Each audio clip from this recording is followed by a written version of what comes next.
तो हम लोग बात करेंगे कि किस तरह से आपको अपनी तैयारी करना है, कितना टारगेट लेकर चलना है, किस सब्जेक्ट को कितना पढ़ना है, ऑनलाइन कितना पढ़ना है, ऑफलाइन कितना पढ़ना है, और सेल्फ स्टडी कितनी करनी है, कितने घंटे आपको क्या सब्जेक्ट पढ़ना है। उन सारे पॉइंट्स पर हम लोग चर्चा करेंगे।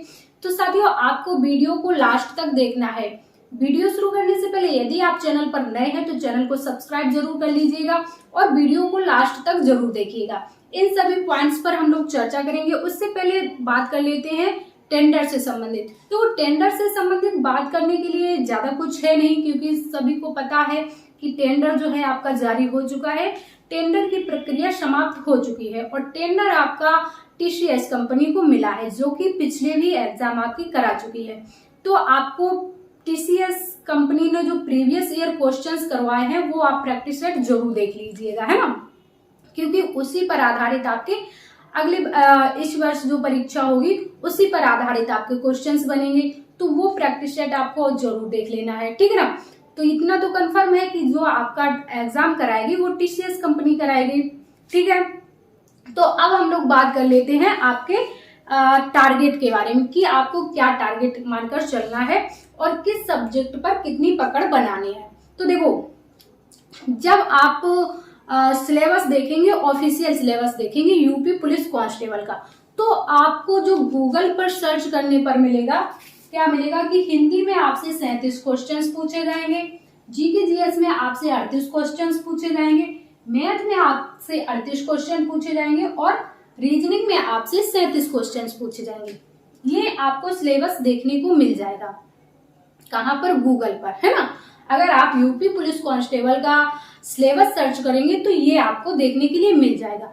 लेकिन होता क्या है, आपके सारे जो सब्जेक्ट हैं, देखो हिंदी में तो आपके 37 के 37 ही क्वेश्चंस बनते हैं, ठीक, लेकिन जीके जीएस में भी 38 ही क्वेश्चंस बनते हैं। लेकिन यहाँ पर जो अंतर होता है मैथ और रीजनिंग में, क्या मैथ और रीजनिंग में थोड़ा ये होता है कि जो रीजनिंग के क्वेश्चंस हैं, जो मैथ के क्वेश्चंस हैं वो रीजनिंग में दे देते हैं। ज्यादातर मैथ के जो चैप्टर हैं, जैसे एज वाला हो गया आपका, है ना, एवरेज वाला हो गया, और भी कुछ ऐसे चैप्टर जो आपके रीजनिंग में दे देगा। तो रीजनिंग के क्वेश्चंस बन जाएंगे आपके कितने? 55 से 56 क्वेश्चंस बन जाते हैं रीजनिंग के, और यहीं पर मैथ के बन जाएंगे आपके 19 से 20 क्वेश्चंस। जो आपकी टीसीएस कंपनी ने पिछले एग्जाम कराए हैं ना, 41,520 वैकेंसी वाला और 49,568 वैकेंसी वाला, है ना, उसमें यही पैटर्न रहा है कि मैथ में आपके 19, 20, 21 तक हो गए हैं और रीजनिंग में आपके 55-56 क्वेश्चंस रहे हैं, 54, 55, 56 इस तरह से। तो इसी तरह से आपका जो अगले आने वाला एग्जाम है, यानी कि जो ये वैकेंसी आने वाली है 58,000 प्लस, उसमें भी यही पैटर्न रहने वाला है। तो आपको रीजनिंग पर ध्यान देने की ज्यादा से ज्यादा आवश्यकता है ना। सारे पॉइंट हम लोग क्लियर करेंगे। अब देखो, ये तो होता है आपका ऑफिशियल सिलेबस। अब देखो इसमें क्या होता है, जो एक क्वेश्चन होता है आपका, एक क्वेश्चन होता है 2 नंबर का, समझ रहे हैं। 37 गुणा 2 कर दो, इधर 38 गुणा 2, है ना। एक जो क्वेश्चन होगा आपका, प्रत्येक क्वेश्चन होगा 2 नंबर का, यानी कि जो आपके टोटल क्वेश्चंस होते हैं 150 क्वेश्चंस होते हैं, 150 क्वेश्चंस होते हैं, और जो नंबर आपके बनेंगे 300, ये आपके टोटल नंबर बन जाते हैं। और यहीं पर आपको एक सही क्वेश्चंस के लिए 2 नंबर, क्या, एक सही क्वेश्चंस के लिए एक सही प्रश्न पर आपको 2 नंबर मिलते हैं, ठीक, 2 नंबर मिल जाएंगे। और एक गलत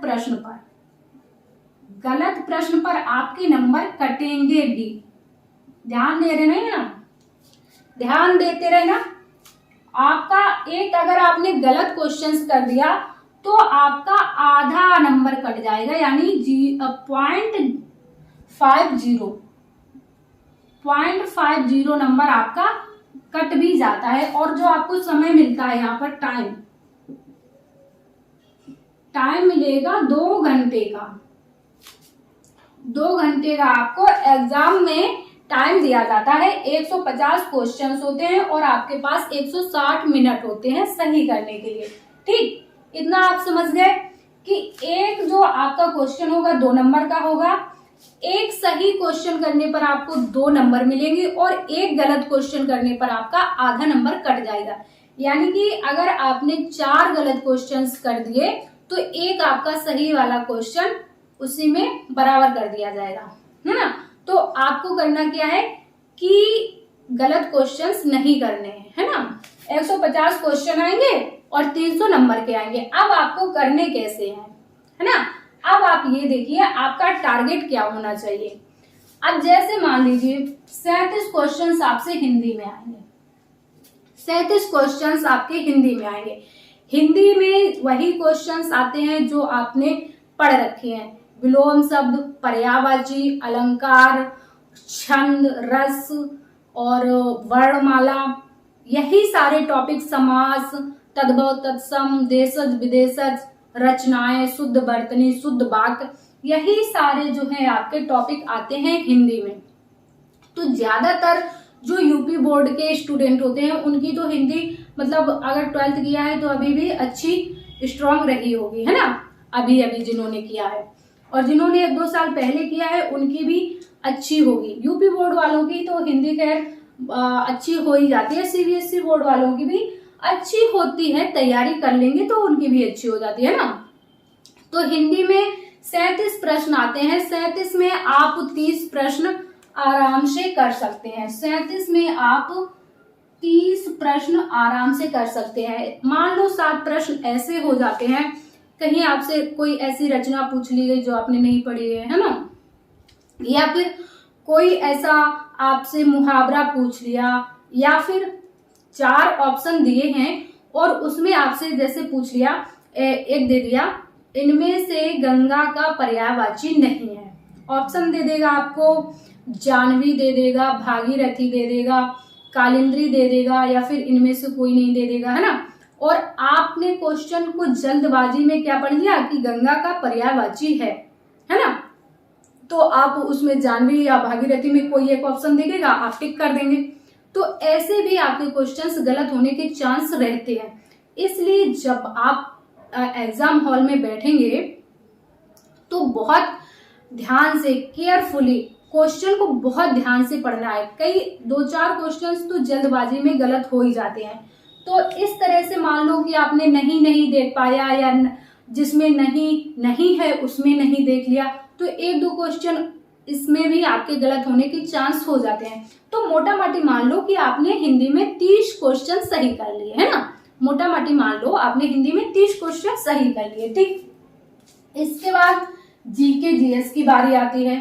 जीके जीएस में 38 क्वेश्चंस होते हैं, है ना। और जीके जीएस आपको पता है कितना है, पूरा महासागर है ना। जीके जीएस में 38 क्वेश्चंस में जब आप बहुत अच्छा करेंगे तब आप 20-25 क्वेश्चन तक कर पाएंगे। जीके जीएस में देखो आपको सबसे ज्यादा पढ़ने की क्या आवश्यकता है, आप यूपी जीके अच्छे से पढ़ लीजिए, पॉलिटी अच्छे से पढ़ लीजिए, है ना। यूपी जीके अच्छे से पढ़ लेंगे, पॉलिटी अच्छे से पढ़ लेंगे और करंट पढ़ लेंगे। इतने में आपके 10 से 12 क्वेश्चंस, 12 से 15 क्वेश्चंस बन जाएंगे। और आपको मेले पढ़ लेने हैं और जो बांध और मंदिर, प्रमुख मंदिर याद कर लेने हैं। यानी कि पढ़ना तो आपको जीके जीएस में सब कुछ यही है, लेकिन यूपी जीके, पॉलिटी और करंट पर विशेष ध्यान दे लेंगे तो आपके 15-15 क्वेश्चंस बन जाएंगे आराम से। मान लो आपने जीके में ज्यादा नहीं अच्छा कर पाए, 15 क्वेश्चंस कर पाए, है ना। 15 क्वेश्चंस आप जीके में मान के चलो। इसके बाद मैथ में देखो, मैथ में क्या होता है, मैथ आपकी बहुत ज्यादा ऐसी नहीं होती है कि 20 क्वेश्चंस में आप 15 क्वेश्चन भी ना कर पाओ, है ना। मैथ में कई सारे स्टूडेंट ऐसे होते हैं जिनका मैथ थोड़ा अच्छा होता है तो 19-20 में वो सारे के सारे क्वेश्चंस कर लेते हैं। लेकिन जिनका मैथ अच्छा नहीं है, थोड़ा मतलब वीक है, फिर भी वो 15 क्वेश्चंस कर ही लेंगे। कितने? 15 क्वेश्चंस कर ही लेंगे। और ये 15 क्वेश्चंस बिल्कुल इजी पूछे जाते हैं, बहुत ज्यादा इसमें नहीं पूछा जाएगा। पूछ लेगा 100 का मतलब 100 का तो नहीं, 575 का 75% पूछ लेगा आपसे, या फिर 200 का 75% का 60% पूछ लेगा। इस तरह से आपसे मैथ में क्वेश्चंस पूछ लेता है। तो 15 क्वेश्चंस आप आराम से कर सकते हो। इसके बाद बारी आ जाती है आपकी रीजनिंग की। इसके बाद आपकी बारी आ जाती है रीजनिंग की। अब देखो रीजनिंग में आपके 55 से 56 क्वेश्चंस हैं। इसमें मान के चलो आप 45 क्वेश्चंस कर पाते हैं। कितने? 10 क्वेश्चंस छोड़ दो, 55 में 45 क्वेश्चंस आप कर पाते हैं। अब देखो वैसे तो रीजनिंग इतना टफ नहीं होता है कि आप 55 में 45 ही क्वेश्चंस कर पाए, लेकिन कुछ इसमें नॉन वर्बल रीजनिंग होती है। कहीं आपसे कथन निष्कर्ष पूछ लेगा, या फिर वो अवधारणा पूछ लेगा, तर्क वाले क्वेश्चंस ऐसे पूछ लेता है, कई बार नहीं उनके आंसर बन पाते हैं। 2-4 क्वेश्चंस उस टाइप के, और कुछ 2-4 क्वेश्चंस ऐसे भी पूछ लेता है जो आप सॉल्व तो कर लेंगे, लेकिन जो टाइम टेकिंग होते हैं। टाइम कम होने की वजह से आप मान लो 45 क्वेश्चन सही कर पाए। ठीक है, तो यहां आप जोड़ लो, देखो कितने आपने सही कर लिए। 5 5 10, 5 3 15 है, हासिल 1, 3 1 4 5 6 4 10, लो 105 क्वेश्चन आपने सही कर लिए। गुणा 2 का कर दो तो कितना हो जाएगा? 210। 210 नंबर समझ रहे हैं ना? 210 पे आपका सिलेक्शन नहीं रुकेगा। अगर आपने 210 क्वेश्चंस कर लिए, आप किसी भी कैटेगरी से हैं, समझ रहे हैं ना?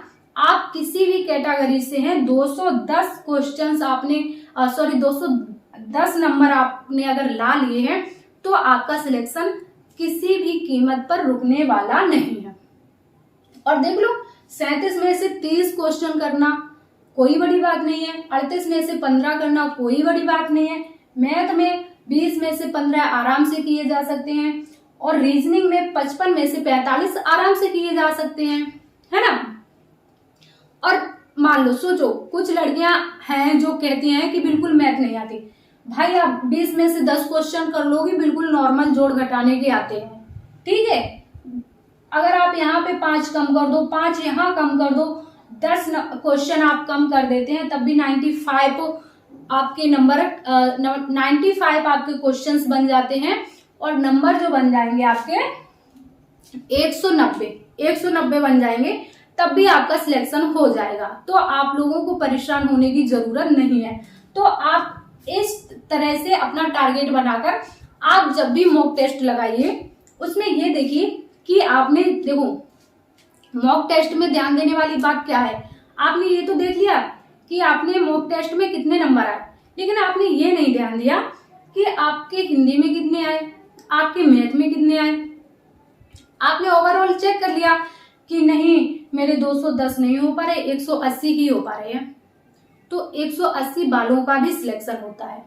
लेकिन अब आप ये तो देखो उसको कि 180 हो तो रहे हैं, लेकिन आपसे जो है गलती कहाँ हो रही है? हिंदी में हो रही है, रीजनिंग में हो रही है, या मैथ में हो रही है? मैथ में हो रही है तो किस चैप्टर से, किस आपका चैप्टर का क्वेश्चन गलत हो रहा है? रीजनिंग में आपका कौन सा सवाल है, किस टॉपिक का सवाल है जो गलत हो रहा है? हिंदी का कौन सा चैप्टर है जो आपने नहीं पढ़ा है जिसका सवाल आपसे गलत हो रहा है? तो जिस चैप्टर का आपसे सवाल गलत हो रहा है उस चैप्टर को दोबारा से पढ़िए, उस चैप्टर को फिर से पढ़िए, रिवीजन कीजिए उसका। जब तक आप उसको अच्छे से क्लियर ना कर लें तब तक उसका रिवीजन जरूर कीजिएगा, है ना? रिवीजन भी आपको देखो सप्ताह में एक मॉक टेस्ट जरूर लगाना है, और अगर आपका सिलेबस कंप्लीट हो चुका है तो सप्ताह में एक बार रिवीजन भी करना है सभी चीजों का। सप्ताह में एक बार रिवीजन अवश्य कीजिए, और मॉक टेस्ट अगर आपका सिलेबस कंप्लीट हो चुका है, देखो सिलेबस अगर कंप्लीट नहीं हुआ है तो मॉक टेस्ट मत लगाइए। पहले अपना सिलेबस कंप्लीट कीजिए, फिर उसके बाद मॉक टेस्ट लगाइए। अगर आपने सिलेबस कंप्लीट नहीं किया हो और मॉक टेस्ट देने बैठ गए तो आपका स्कोर अच्छा नहीं होगा, और आप हो जाएंगे डिमोटिवेट कि भाई मेरा तो नंबर ही नहीं आ रहा है, मैं क्या करूं? भाई कैसे नंबर आ जाएगा? जब तक आपने सिलेबस तो कंप्लीट किया नहीं है, तो आपका कैसे नंबर बढ़ जाएगा, है ना। तो पहले आप सिलेबस कंप्लीट कीजिए, उसके बाद मॉक टेस्ट लगाइए, और मॉक टेस्ट लगाने के बाद एनालिसिस कीजिए कि आपसे किस चैप्टर से क्वेश्चंस गलत हो रहे हैं। फिर उस चैप्टर को आप दोबारा से पढ़ लीजिए। अगर आप कहीं कंफ्यूज हैं या फिर आपको वो चीज याद नहीं आ रही तो फिर आप उसको दोबारा से पढ़ लीजिए, है ना। यही कीजिएगा आप, ठीक। तो इस तरह से आपको अपना टारगेट बना करके चलना है। अब देखो, बात ये थी कि 180 बालों का सिलेक्शन नहीं होगा, क्या हो जाएगा। देखो, ऐसा नहीं है कि सबका सिलेक्शन 220 प्लस लाने पर ही होगा। कुछ लोगों का 160 लड़कियों में, है ना, क्योंकि पिछली वाली जो भर्ती है 100 जर्नल की जो मेरिट थी 142 पॉइंट कुछ से गई थी, है ना। तो अब आपको यही नहीं सोच लेना है कि 142 पॉइंट कुछ से गई थी जर्नल की लड़कियों की मेरिट, तो मैं बस 70-80 क्वेश्चन सही कर लूं बस हो जाएगा। क्या पता थोड़ी बहुत इस बार बढ़ जाए, है ना। तो आपको जो टारगेट मान के तो यही तैयारी करनी है। फिर अगर आप कहीं पर दिक्कत आ रही है तो फिर आप उसको इंक्रीज कीजिए, है ना। टारगेट आप यही मान के तैयारी कीजिए। ऐसा नहीं है कि आप, अगर हमने ये कह दिया कि 170 पे भी सिलेक्शन हो जाएगा और 220 पे भी सिलेक्शन हो जाएगा तो आप निश्चिंत हैं कि 170 आ रहे हैं तो क्या कोई बात नहीं, सिलेक्शन तो हो ही जाएगा। इस गलतफहमी में बिल्कुल मत रहिए, है ना। अब बात करें कि आपको ऑनलाइन कितना पढ़ना है, ऑफलाइन कितना पढ़ना है। तो देखो, ये नहीं है आपको कि आप पूरा सुबह से लेकर शाम तक पढ़ रहे हैं, मोबाइल में ही पढ़ रहे हैं, अपने नोट्स से कुछ नहीं पढ़ रहे हैं, सेल्फ स्टडी कुछ नहीं कर रहे हैं। ऐसा आपको बिल्कुल भी नहीं करना है। आपको ज्यादा से ज्यादा आप कितना 4 से 5 घंटे मोबाइल से पढ़िएगा, है ना।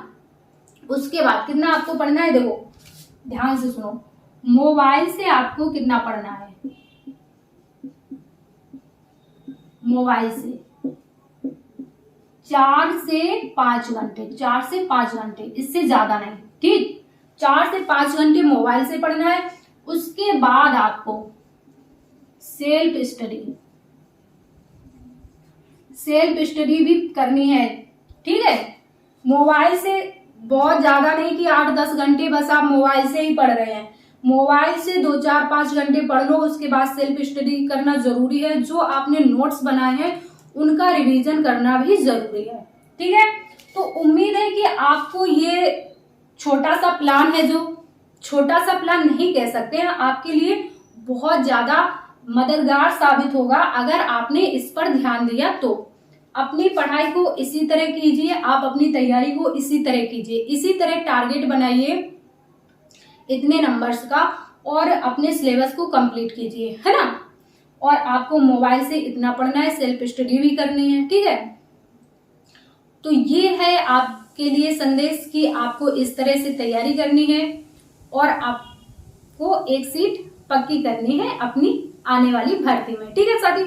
तो आज के सेशन को इतना ही रखेंगे, हम लोग मिलेंगे नेक्स्ट सेशन में। जब तक के लिए स्वस्थ रहिए और अपनी तैयारी करते रहिए। जय हिंद साथियों।